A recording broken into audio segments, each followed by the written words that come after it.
নমস্কার বন্ধুরা, সবিতা কুকিং ব্লগে সবাইকে স্বাগত জানাই। সবাই ভালো থাকবেন, সবাই সুস্থ থাকবেন।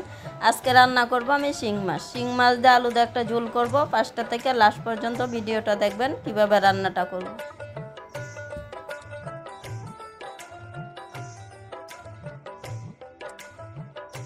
মাছটা কাটা হয়েছে, লবণ হলুদ দিয়ে মাছটা মেখে নেব।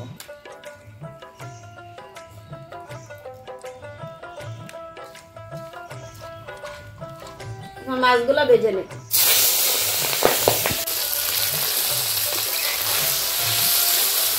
মাছটা ভাজা হয়ে গেছে, এখন উঠানো দিয়ে দিব তেজপাতা, অল্প রসুন কুচি, পেঁয়াজ কুচি, সবকিছু ভাজা হয়ে গেছে। এখন দিয়ে দিব সিদ্ধ করা আলু, দিয়ে দিব স্বাদ মতো লবণ, দিয়ে দিব হলুদ গুঁড়ো, দিয়ে দিব রসুন, পেঁয়াজ,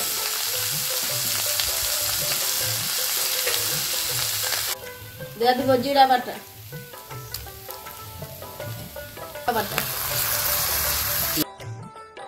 শুকনো লঙ্কা বাটা, আদা বাটা, রসুন বাটা,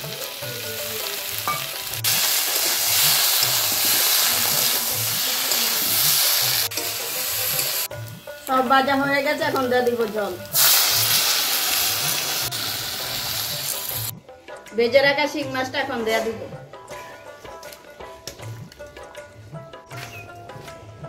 এটা হয়ে গেছে, এখন নামিয়ে নিব।